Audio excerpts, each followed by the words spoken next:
بسم الله الرحمن الرحيم. الحمد لله رب العالمين، والصلاة والسلام على سيدنا محمد وعلى آله وصحبه وسلم تسليما كثيرا.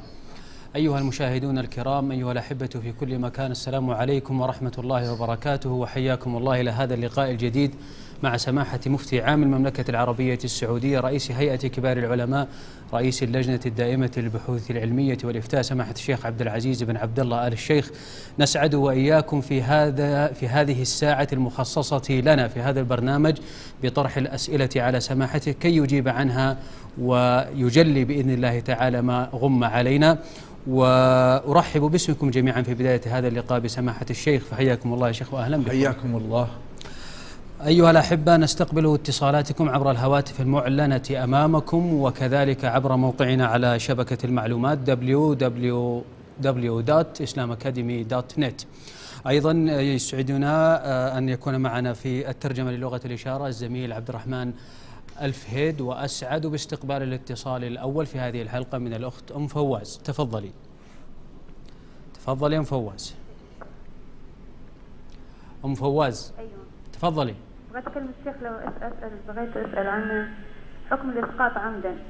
حكم الإسقاط عمدا. أيوة. طيب. وإذا كان بعلم الزوج أو من غير علمه. طيب.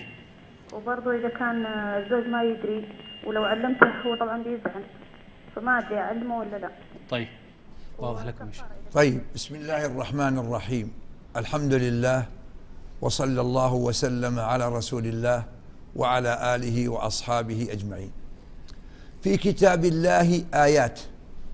الأولى قوله في سورة الأنعام: ولا تقتلوا أولادكم من إملاق نحن نرزقكم وإياهم.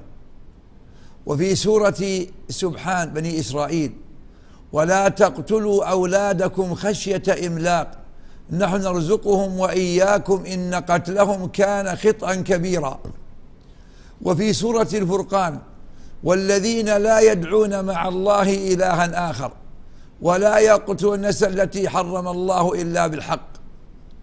وفي الحديث يقول صلى الله عليه وسلم: الكبائر لما عد قال: وأن تقتل ولدك خشية أن يطعم معك، أن تزاني بعد جارك، وأن تقتل ولدك خشية أن يطعم معك.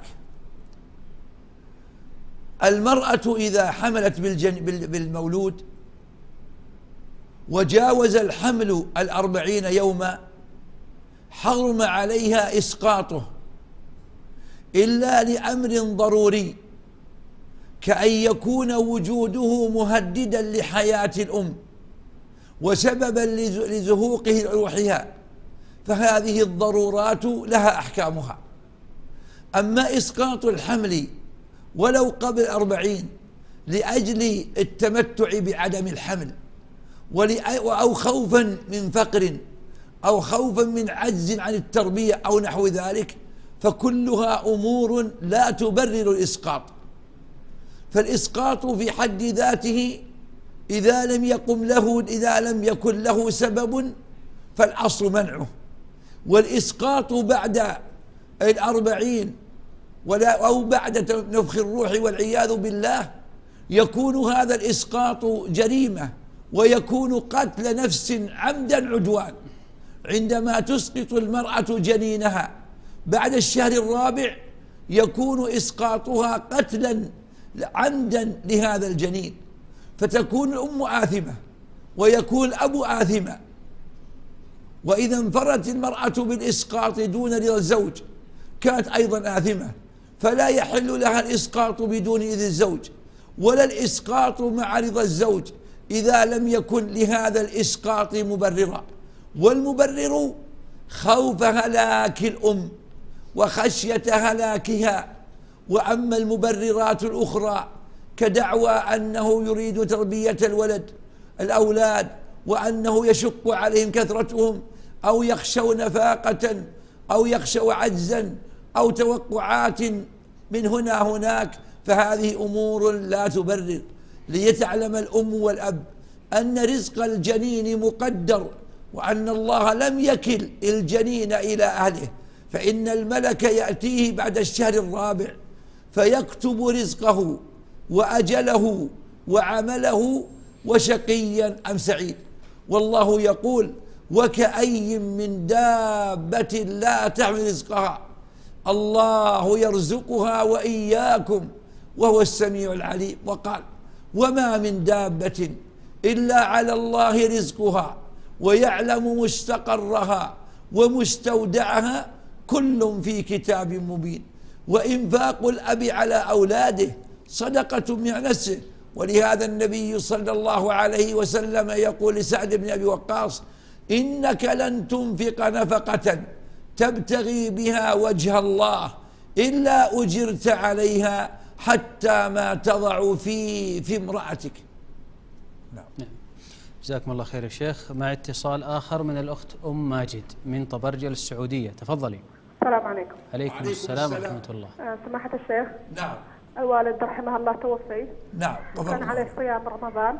نعم. وبعد وفاته قاموا أولاده بإطعام 30 مسكين يعني.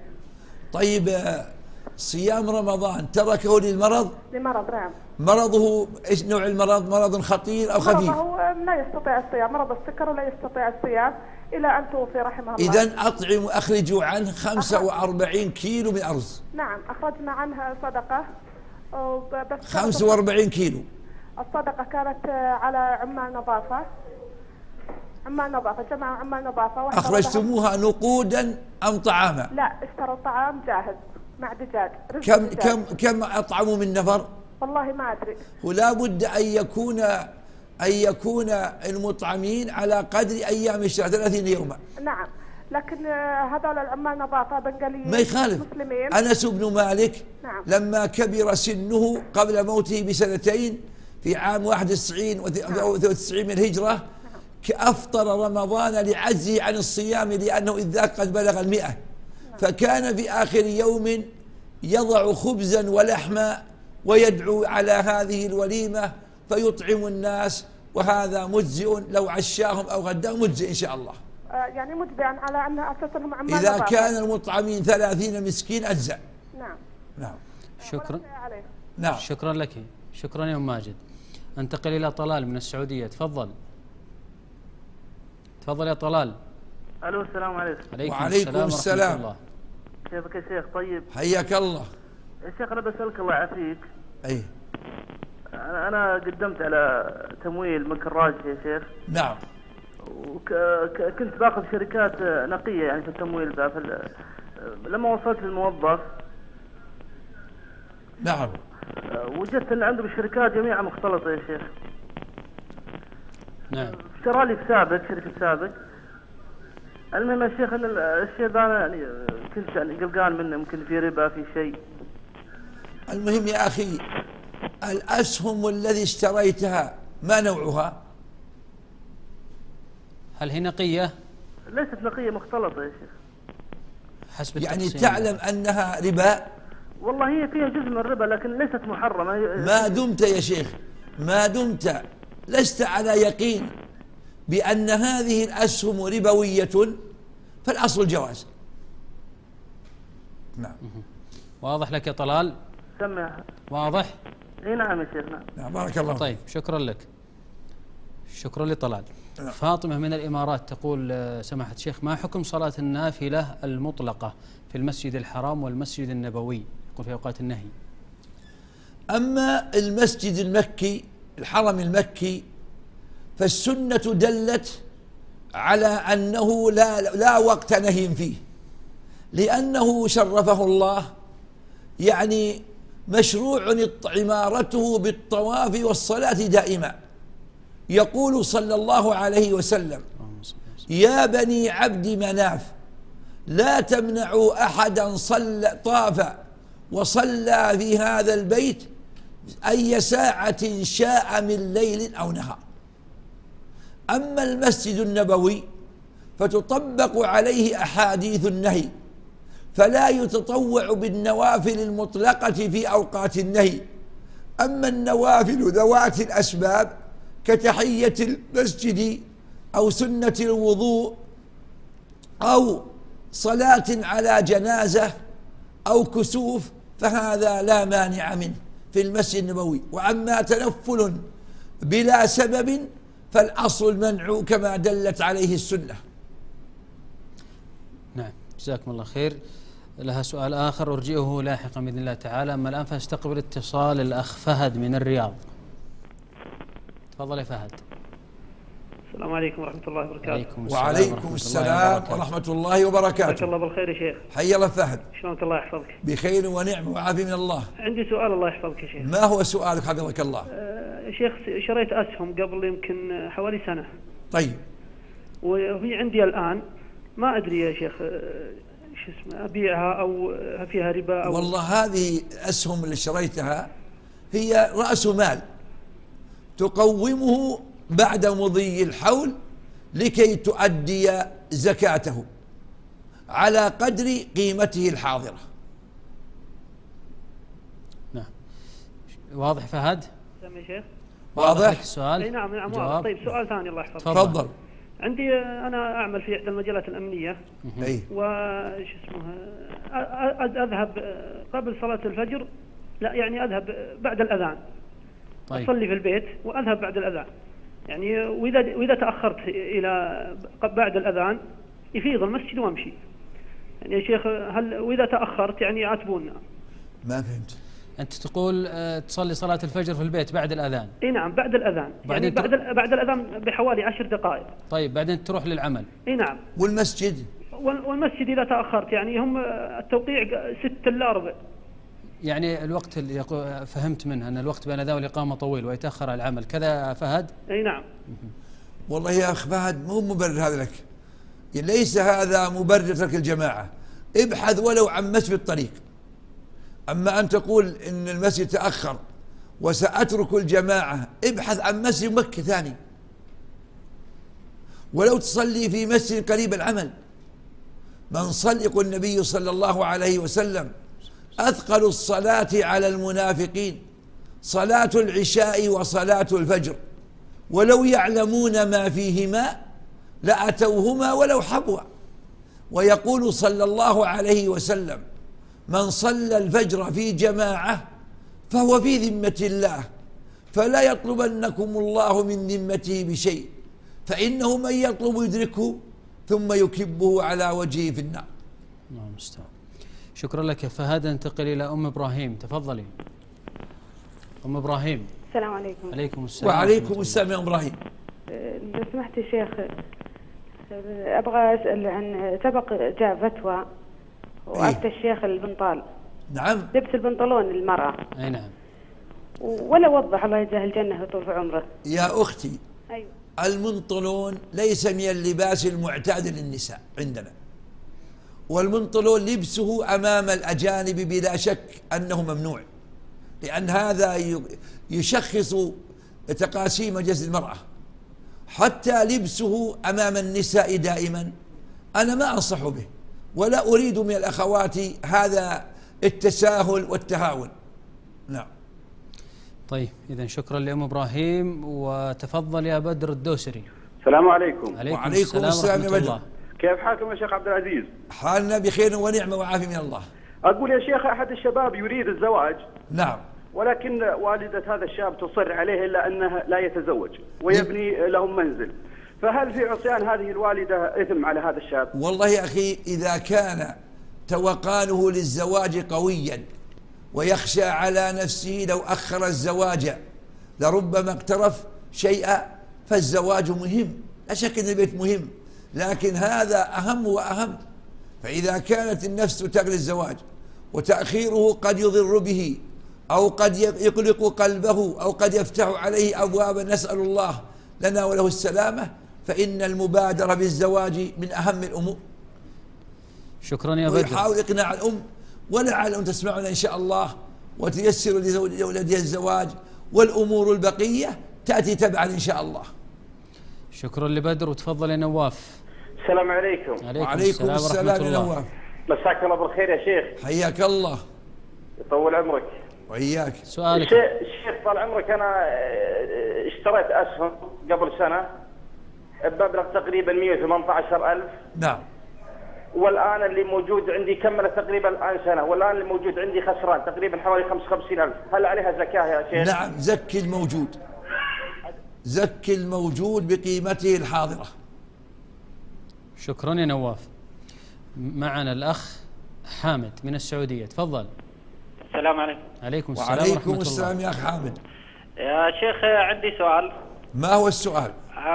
عندي استراحة يعني لإقامة مناسبات زواج. إيه.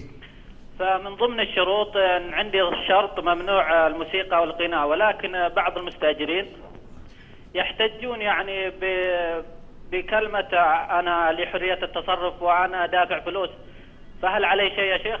والله أنت عليك أن تظهر لهم عند العقد عدم موافقتك ورضاك، وإن رأيتهم استمروا على هذا الأمر دائما فلا تؤجرهم، إنما عليك النصيحة قبل. أما إذا استمر المستأجرون باستغلال هذه الاستراحة في هذه الأشياء المحرمة لا تؤجرهم، لكن انصح ولعل الله أن يجعل في النصيحة خيرا. طيب شكرا لنواف. معنا أيضا تركي المطيري، تفضل. السلام عليكم. وعليكم السلام ورحمة الله وبركاته. عندي سؤال يا شيخ الله يجزاك خير. تفضل. أنا نظرت نذر. نعم. لأخوي. إيه. كان عليه مشكلة ونذرت نذر لما يطلع إن شاء الله أني أذبح له، وإلى الآن ما وفيت بالنذر، الظروف ما تسمح. أولا يا أخي أرجو من إخواني المستمعين أن يعلموا أن النذر لا خير فيه، وأن الدخول فيه مكروه.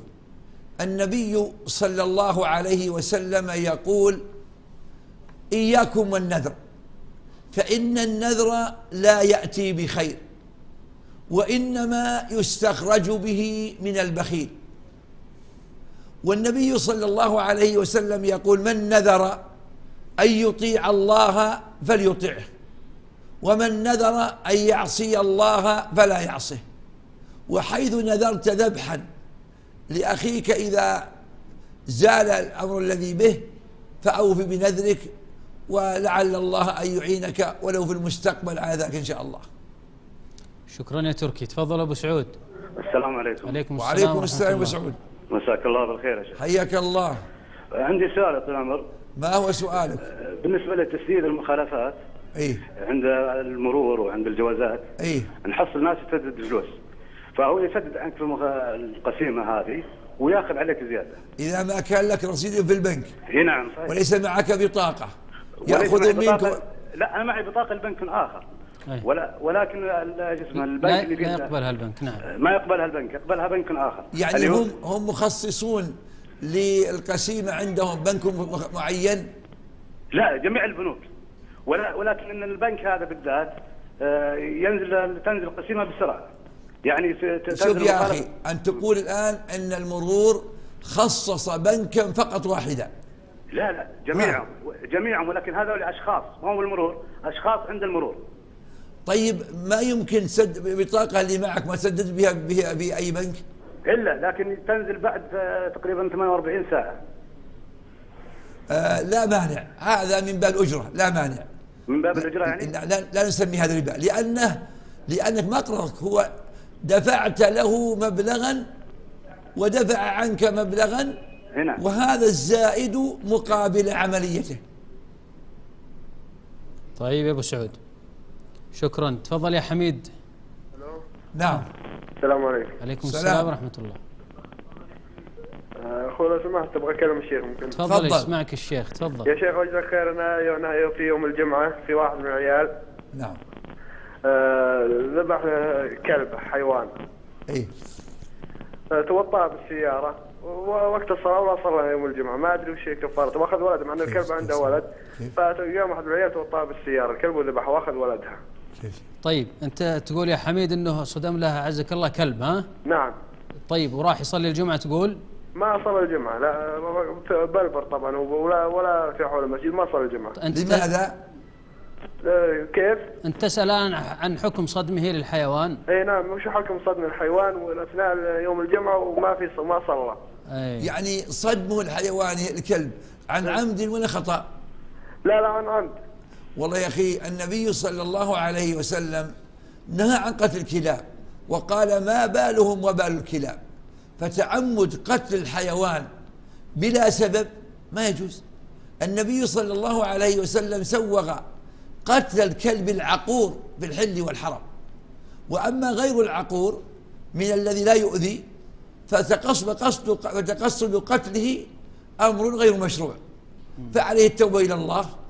وأما صلاة الجمعة أيضا وتركه إياها إن صح وبين له فضلها وعقوبة من تركها، وأن النبي صلى الله عليه وسلم قال على أعواد منبره: لينتهين أقوام عن تركهم الجمعات أو ليختمن الله على قلوبهم ثم ليكونن من الغافلين. نسأل الله الهداية. اللهم آمين. أبو حسن من الباحة. وينبغي أيضا لإخوان السائقين أن يتقوا الله، لا يجعل السيارة عبث. طيب افرض أن هذا الكلب لو قصد قتله وترتب على قصده يعني إهلاك آخرين، كون السيارة يقصد بها التلاعب بها وتجريبها في الأمور لا يصلح. هذه قيادة ينبغي القائد أن يكون وقت قيادة السيارة متوجهة كل حواسه لأجل سياقة قيادته، لا يلتفت شيء آخر. نعم. أبو حسن من الباحة، تفضل. ألو. نعم. ألو. نعم. تفضل. أنت أبو حسن أو حسن؟ ألو. نعم. السلام عليكم. وعليكم السلام. الله يجزيك خير. معكم عبد الله. عبد الله، تفضل. الله يجزيك خير. أنا من مدة 2 سنين يا شيخ كان علي إني قلت إذا صار هالشيء هذا إني لا أصلي صلاة الضحى، ما أتركه. المهم تركته يا شيخ. كثر الشيخ سألته قلت يعني ما بقدر أواصل، يعني ما كذا يعني تكاسل. قال لي جسم كفاره ولا على شيء. أبد كفري كفارة يمين، يعني ما عليه شيء أبدا، لأن صعب الإنسان يلزم شيء، قال لا إنسان يواظب. كفري كفارة يمين. وصلاة الوتر بعد كذلك. لا، الوتر ينبغي المحافظة عليها. إيه حفظت الحين يا شيخ. لا يا أخي يعني الوتر ما ينبغي لمسلم تركه. النبي صلى الله عليه وسلم حافظ على الوتر حضرا وسفرا. إن استطاع المسلم أن يوتر آخر الليل فأفضل، وإن خشي أن يعجز فليوتر أول الليل. تقول عائشة رضي الله عنهما: من كل الليل أوتر رسول الله صلى الله عليه وسلم من أوله ووسطه وانتهى وتره إلى السحر. معنا عبد الله أيضا، تفضل. السلام عليكم. وعليكم السلام يا عبد الله. يا شيخ أنا نذرت إني أصوم 60 يوم. أيوة. نعم. وشق علي النذر هذا. لماذا صمت اليوم؟ لماذا؟ ما أدري. لأي سبب النذر هذا؟ طيب. على أني ما أعود بالمعصية وعدتها. والله يا أخي الأصل وفاء هذا النذر لأنه طاعة، فصم 60 يوم. أنت الذي أوجبت على نفسك أمرا ما أوجبه الله عليك. نعم. هذه إجابة ربما أيضا لإيمان التي تقول نذرت على أشياء كثيرة ولم أوفي بها، هل علي شيء؟ والله إذا كنت قادرة على الوفاء فأوفي بها، وإن عجزت فكفرت يمين، واتركوا النذر وثقوا بالله واستعينوا به. نعم. نادية من الإمارات تقول: أختي تبعد عنا 100 كيلومتر وتأتي إلينا في آخر الأسبوع وتجلس عندنا يومين، فهل تقصر الصلاة أم لا؟ لها أن تقصر الصلاة. نعم. نأخذ اتصال الأخت عبير، تفضلي. السلام عليكم. عليكم السلام. عليكم السلام يا عبير. يا شيخ هل يجوز هل لأهل الشرائع عمره؟ كيف؟ هل أهل الشرائع في مكة عمره؟ هل ماذا؟ لأهل الشرائع. السؤال غير واضح، أرجو من الأستاذ ماجد. قفلوا التلفاز لعله. نعم، أو من الأخ ماجد محاولة أخذ السؤال تحت الهواء. رانية على الهواء أيضا، تفضلي. رانية. السلام عليكم. عليكم السلام. ممكن بالله أفتي في موضوع الطلاق. أنا طلقت من زوجي طلقتين. نعم. طلقة وأنا حامل وطلقة وأنا علي الدورة. وبعد ما هذا صار لنا 3 شهور وصلحت أنا وياه ورجعنا على بعض. وقام المشكلة اللي صارت إني أنا وياه رجعنا تهاوشنا. قام زوجي ترك البيت وطلع. وقام الحين المشكلة أني أنا مستغربة أن الصك اللي طلع أخوي راح المحكمة وبلغ وقال إنه يبي يطلقني، وهذا أنا ما أدري. كنت في المستشفى أنا ما أدري وش اللي صار. ويوم جيت تفاجأت في الصك إنه مكتوب 3 طلقات. فوش العلاج يا حضرة الشيخ؟ لعل أحدا يأتينا بالصك أو صورته غدا في الإفتاء لننظر فيه. واضح رانيا؟ شكرا. ابعثوا بهذا الصك لنا في الإفتاء غدا إن شاء الله الساعة 8:30 و8:00 ننظر في هذا الصك ونقرأه، وعلى ضوء قراءتنا له نعطيكم الجواب. إذا كانوا خارج الرياض وين يروحون يا شيخ؟ يبعثوا بالفاكس. بالفاكس. أخت فاطمة لها سؤال أيضا في الطلاق، تقول رجل طلق زوجته منذ شهر، فما هي مدة العدة، وإذا أراد إرجاعها فكيف يكون ذلك؟ الطلاق عدة المطلقة يختلف. إن كانت المطلقة ممن يأتيها الحيض فعدته كما قال الله: والمطلقات يتربصن بأنفسهن 3 قروء. وإن كانت حاملا فعدتها وضع الحمل، لقوله تعالى: وولاة الأحمال أجلهن أن يضعن حملهن. وإن كانت آيسة من المحيض لكبر سنها أو صغيرة لم تحض فعدتها كما قال الله: واللائي يئسن من المحيض من نسائكم إن ارتبتم فعدتهن 3 أشهر واللائي لم يحض، أي كذلك. نعم. هذه عدة المطلقة. فإن كانت ممن يأتي حيضها فلا بد أن تأتي ب3 حيض كاملات. ولعلنا في الحلقة الآتية بمثل هذه الليلة إن شاء الله نخصصها لنتحدث عن مشاكل الطلاق وما يحصل فيه، ولعل المستمعين في أسئلتهم يجعلونها على هذا النمط لننظر في هذه المسائل، ولعل يحصل توجيه وتعاون في حل هذه المشكلة التي هي بالحقيقة ليست مشكلة، لأن تصرفات الناس هي التي المشكلة هذه، وإلا فالأمور ميسرة في شرع الله. فلعل الحلقة الآتية نخصصها لهذه الأحكام، رجاء أن يكون اتصال المسائلين محدد وأسئلة محددة حول هذا الموضوع، فلعل في ذلك إن شاء الله توجيها وتنبيها، ونسأل الله للجميع التوفيق. اللهم آمين. جزاكم الله خير، وبإذن الله يكون ذلك سماحة الشيخ. واستقبل اتصال من أبي صهيب من الجماهيرية الليبية. تفضل. السلام عليكم. وعليكم السلام ورحمة الله. حياك الله يا شيخ وبارك فيك. حياك الله. نحن نحبكم في الله يا فضيلة الشيخ. أحبك الله، وفقنا وإياكم لما يرضي الله. نعم.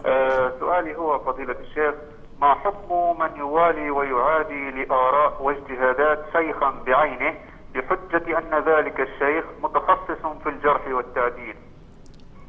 يا أخي، المؤمن يوالي إخوانه المؤمن في الله ويحبهم في الله، والله يقول: والمؤمنون والمؤمنات بعضهم أولياء بعض. كون هذا الشيخ له تخصص في الجرح والتعديل، أنا أحبه كمؤمن وأقدره كعالم، لكن لا يلزم من ذلك أن أتجاهل غيره. فهذا عالم بالجرح والتعديل، غيره عالم بأحكام الفقه، غيره عالم فقه الحديث وعالم بدراية الحديث. فإن العلم قسمان: علم بدراية الحديث وعلم بروايته. والعلماء بالدراية لهم منزلتهم العظيمة، لأن لديهم فقها في دين الله، يعلمون النصوص ويفحصونها ويقارن بينها، فهم أكثر علما من مجرد العلم بالرواية. علماء الرواية قد يضعفون حديثا بأسباب قواعدهم التي ساروا عليها، لكن يأتي متخصصون في الدراية فيكون لهم من النظر والفحص والتدقيق والعلم بمقاصد الشريعة ما ليس لمجرد علماء الجرح والتعديل.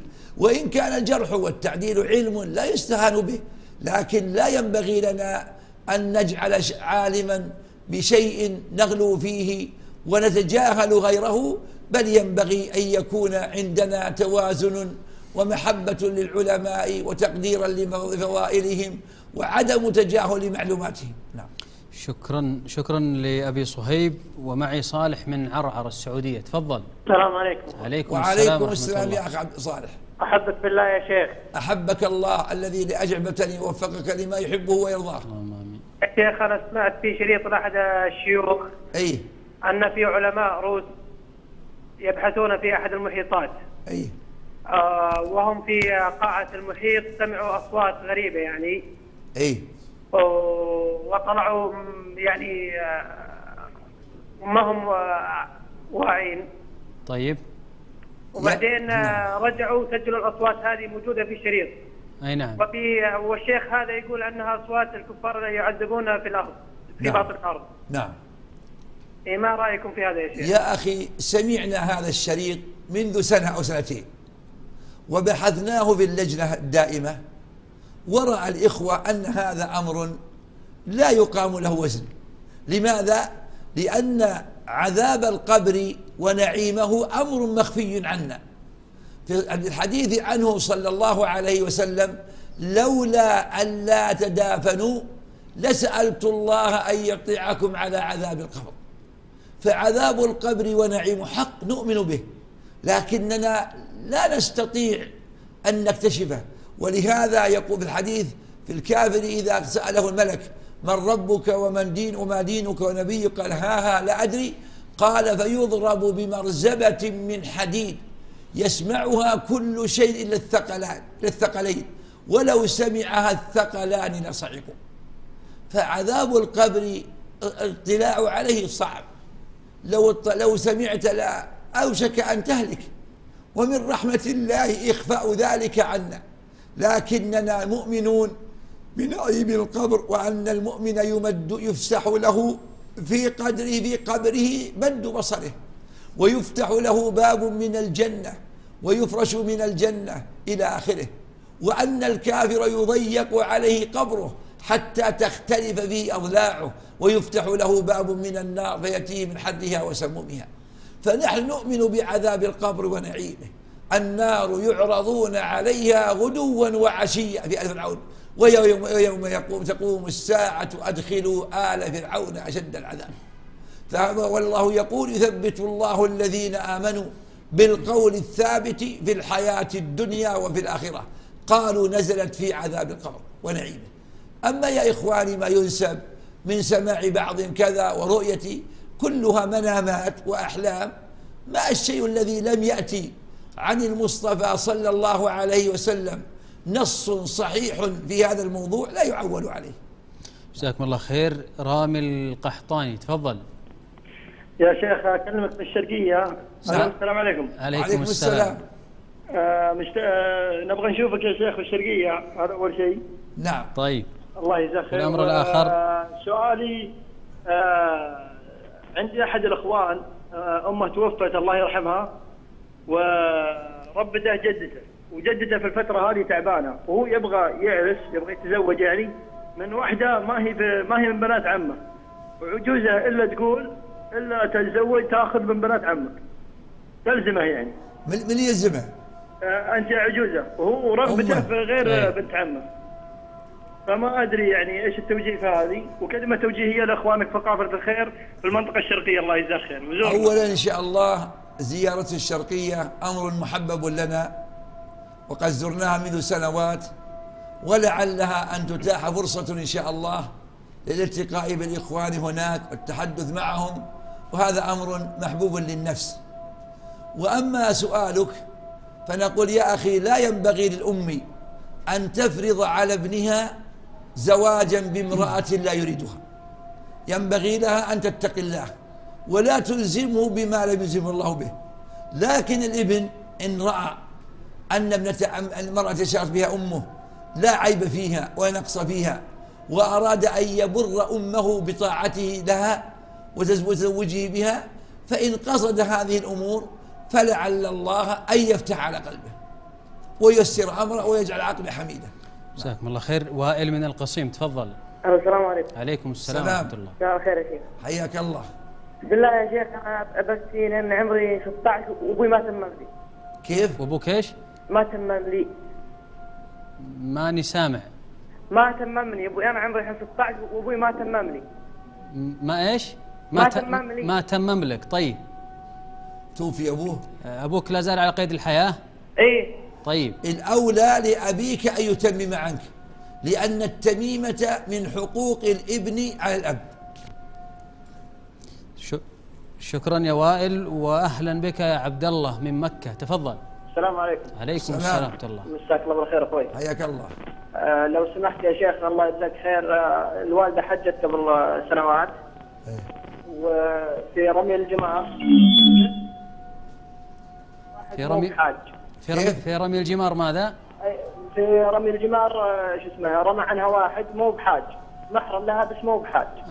كان شو اسمه يعني رايح تبع العمل وش اسمه كان زحمه وكذا فرمى عنها، بعد فتره سمعت فتوى ان يعني عليها شيء، ما ادري والله يا شيخ. الله والله يا اخي الفقهاء يقولون لا ينوب في الرمي عن الحاج الا من كان حاجا، ولو استناب من ليس حاجا فلا تجزئ نيابته في رمي الجمار، فالاحسن والافضل وابراء للذمه ان تذبحوا عن امكم كبشا بمكه إبراء للذمة وخروجا من خلاف من يرى أن رمي الحلال لا يجزئ.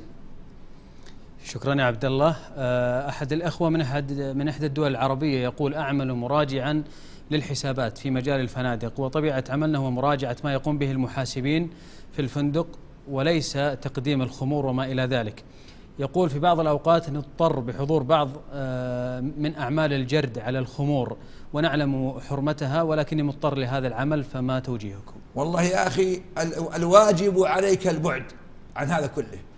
النبي صلى الله عليه وسلم شدد في إبعاد المسلم عن الخمر بكل وسيلة، فقال صلى الله عليه وسلم: لعن الله الخمر وشاربها وعاصرها ومعتصرها وساقيها وحاملها والمحمولة إليه وبائعها ومشتريها والمشترات له، كل وآكل ثمنها، كل هؤلاء ملعونون. البائع للخمر ملعون، والمشتري للخمر ملعون، وإن كان سمسارا يشتري غير ملعون، الحامل لها ملعون، من حمل إليه ملعون، من أكل ثمنها فملعون، من شربها، من عصرها، من كونها، كل أولئك ملعونون على لسان محمد صلى الله عليه وسلم، لأنهم أعوان على الإثم والعدوان.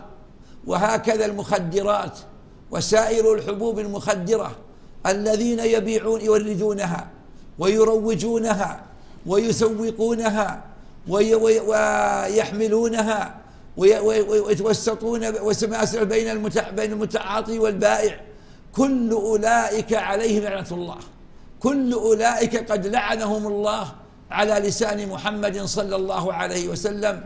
فحرام على المسلم أن يساهم أو يتوظف وأنت في هذه المحاسبة. إن كان يمر بك قيام الخمور في أي فندق فاربع بدينك وابتعد عنه، أسلم لدينك، ولا تشتغل محاسبا في أي فندق يروج المحرمات من خمور أو مخدرات أو أي ذلك أو أي شيء من خنزير ومن أمور تخالف الشرع ولو لغير المسلمين، ليكن المسلم على بصيرة من أمره وليتق الله بنفسه وليكن دينه عزيزا عليه، لا يضحي بدينه لمصالح مادية. حمانا الله وإياكم وعصمنا من كل سوء. اللهم آمين.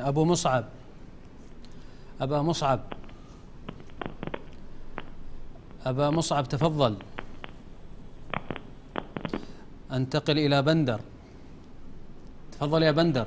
السلام عليكم. عليكم السلام ورحمة الله. حياكم الله يا شيخ. حياك الله. الله يحفظك. في أحد المحلات التجارية تعرض سلع بالتقسيط. نعم. وهذه تحت إشراف بنك، يعني يقوم البنك بشراء السلعة هذه ويقصدها على العميل. نعم. يعني طبعا على شهور، يعني يقصدها على أقساط شهرية. نعم. المشكلة فيه إنه يقول إذا في تأخير على تأخير سداد القسط في هناك غرامة 50 ريال ما ناخذها حنا، ياخذونها نوديها للجمعية الخيرية. لا يجوز، هذا ربا، هذا ربا، ولا يجوز أن ندعم الخيرية بالربا. الربا خبيث، مكسب خبيث لا خير فيه. شكرا يا بندر. الرحماني من فرنسا يقول: هل يجوز المسح على الخفين اللذين تم لبسهما بعد غسل الجنابة وكذلك غسل الجمعة، وهل يكفي غسل الجمعة عن الوضوء؟ إذا اغتسلت للجنابة ناويا رفع الحدث الأكبر والأصغر وتمضمضت واستنشقت، نعم تجزئ. أما غسل الجمعة فغسل مستحب لا يجزئ عن الوضوء إلا إذا رتبت الأعضاء عند نية الغسل.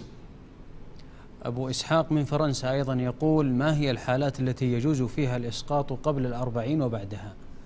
والله يا أخي يعني نقول الأصل أن نمنع الإسقاط، لكن قبل 40 قد يجوز وبعد 40 لا يجوز، والأصل أننا لا نقدم الإسقاط إلا لمصلحة راجحة وخوفا من ضرر يلحق الأم. ويحدد هذه المصلحة طبيب حاذق. طبيب حاذق. نحن لا نعطي إذنا إلا بعد تقرير من أطباء 3 من أطباء المختصين يصفون حالة المرأة ويقررون بما أعطاه العلم النتائج المتوقعة على عدم الإسقاط. صدوقي من الجزائر يقول: نعلم أن من المناهي اللفظية قول والله على ما يشاء قدير، وذلك لتقييد القدرة بالمشيئة، ولكن يا شيخ بارك الله فيكم كيف نوفق بين هذا وقول الله عز وجل وهو على جمعهم إذا يشاء قدير؟ ما في اختلاف، الله يقول وهو على جمعهم إذا يشاء لأنه جامع جل وعلا.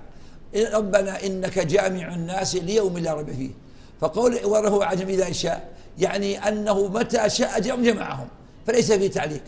أما والله على ما يشاء قدير، بعض العلماء يقول نشم فيها أن هناك ما لا يستطيع جل وعلا عليه، فمن الأدب أن نقول والله إن الله على كل شيء قدير. جزاكم الله خير. معنا الأخت على الهاتف شعية، تفضلي. السلام عليكم. عليكم السلام ورحمة الله. لو سمحت يا شيخ، لأن عندي زوجي يصلي بس إنه ما يصلي في المسجد، يصلي الأوقات كلها في المسجد إلا الفجر. والله إن صحيح لعله أن يصلي الفجر ليحوز الثواب العظيم والفضل الكبير. من صلى البردين دخل الجنة، يعني العصر والفجر. نعم. أبو أيمن تفضل. السلام عليكم ورحمة الله وبركاته. ورحمة الله وبركاته. وعليكم السلام ورحمة الله وبركاته. الله يجزاك بالخير يا شيخ. وإياك. في طال عمرك تكلمت قبل شوية عن الخمور. أي والله إن شاء الله يحمانا وإياكم. آمين. نبغى لكم دور طال عمرك في الدخان واستعماله واستيراده في بلاد الحرمين. نبغى لكم كلمة قوية ولا مفعول. الدخان جزاكم الله خير، أنتم أصدرت فتوى بحرام وإن شاء الله أنكم محقين، فما نبغى نتائج طال عمرك. الله يجزاك يا إخواني للأسف الشديد في الأخبار منذ يومين أن في الدول الأوروبية انخفضت نسبة المدخنين أكثر من 24%، انخفض النسبة، وفي أمريكا وغيرها. وازدادت نسبة المدخنين في الدول العربية الإسلامية كذا عدد، يعني انخفاض النسبة في أوروبا وأمريكا، وارتفاع نسبة المدخنين بين شباب أهل الإسلام في الدول الإسلامية إلى مستوى كبير. هذا الحقيقة قلة وعي وضعف إدراك ونقص في التصور. هؤلاء أدركوا التدخين وأدركوا أخطاره، وشخص أطباؤهم لهم أضراره، وأدركوا من الواقع فاجتنبوه صحة لأبدانهم. أفلا يكون على الإسلام أولى بالبعد عنه؟ تنشر الصحف أحيانا أن ما ينفق على التبغ في المملكة ما يزيد على 4 مليارات سنويا.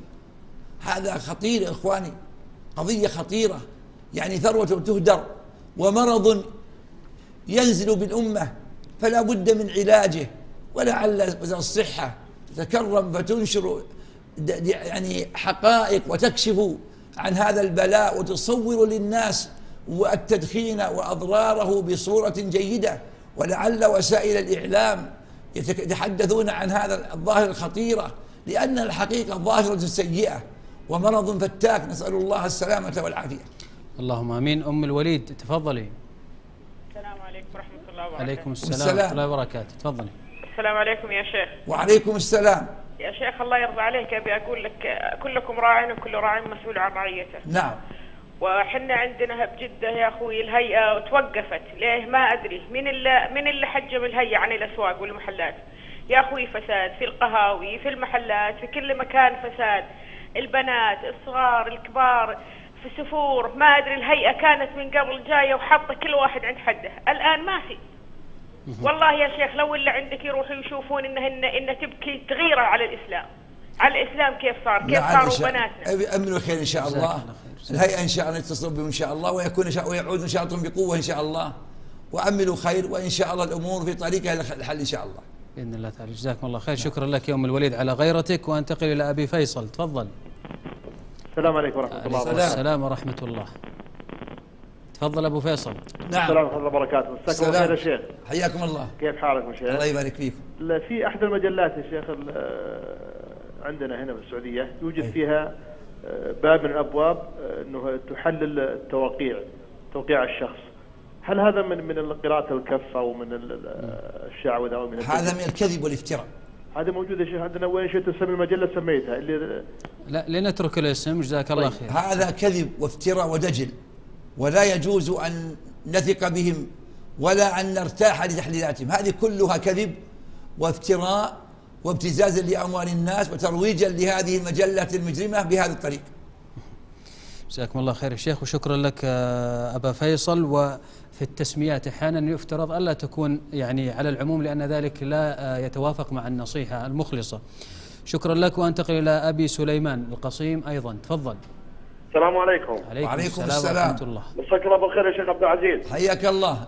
كيف حالك؟ بارك الله فيك. حيا سليمان. نعم. يا شيخ الأخت تكلمت قبل قليل عن قضية مهمة يا شيخ. ما هي القضية المهمة؟ يا شيخ القضية تبرج النساء بالعبايات المزركشة واللثام والبراقع عن المناظر التي تفتن الرجال في كثير من مواقع الأسواق والحدائق وغير ذلك، مما يشكل نذر وخطر عظيم على الأمة الإسلامية يا شيخ. وقلة الآمرين بالمعروف والناهين عن المنكر وتمادي النساء في هذا الأمر.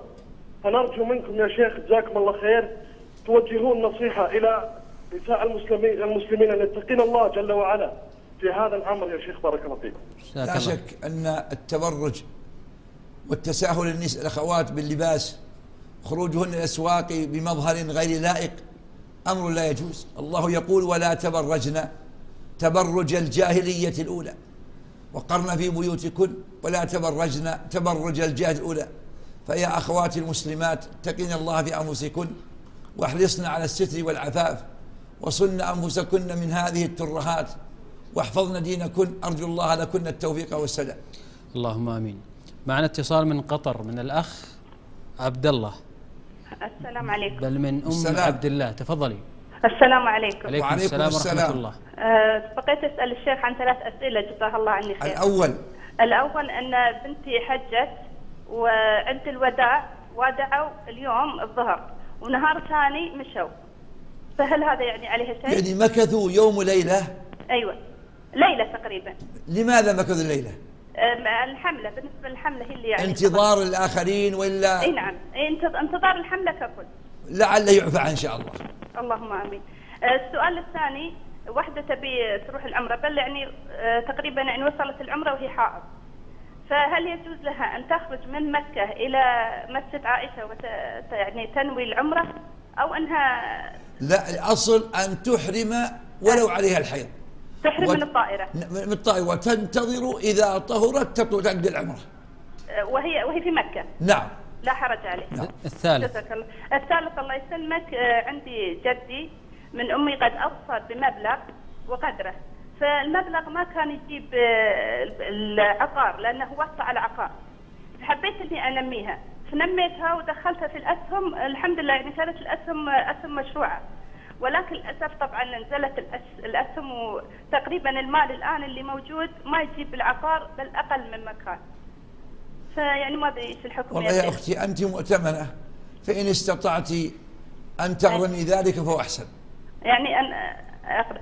طيب وإذا كان المبلغ هو ككل يعني في الأساس ما كان يجيب العقار، وإن كان ما قارب أهو منهم البعيد.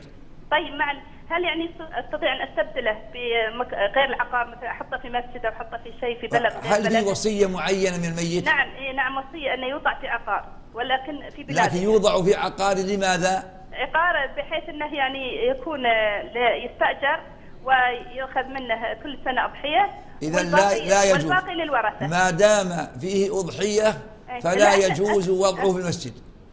طيب احنا نسدد الاضحيه الان يعني، وان كان انتم لن تندمون، لا بد من تنميه الوقف ان شاء الله، تستعين بالله حتى يثبت الوقف. جزاك الله عني الف خير، الله يرضى عليك. واياك. شكرا لك. احدى الاخوات تسال عن ماذا يفعل النساء في صلاتي الخسوف والكسوف، هل يصلين مع الرجال ام ماذا؟ ان صلينا في البيوت حسن، وان صلينا في المسجد فلا معنى. تسال ايضا عن حكم الزواج من غير علم الوالدين. والله لا شك بجوازه، لكن كون الشخص اول زواجه لا يعني ابوان هذا صعب. ابواك يطرحان لك، فاخشى ان يكون عدم اعلامك انك واقع في خطا. الاولى اعلام اطلاع الام والاب على الزواج، وحضور الام وحضور الاب، لانهم يسرون بذلك. نور الدين من الجزائر سماحة الشيخ يقول: هل المؤمن الفاسق المسرف في المعاصي يكون من الذين يثبتون في فتنة القبر؟ لأن حديث البراء رضي الله عنه قسم بين مؤمن وكافر ولم يذكر الفاسق. كل الأمر خطير، لكن أرجو من الله تجاوز. الموحد الصادق في توحيده أرجو من الله أن يجعل توحيده إن شاء الله شافعا له، وأن يوفقه الله في آخر عمره إلى خاتمة خير.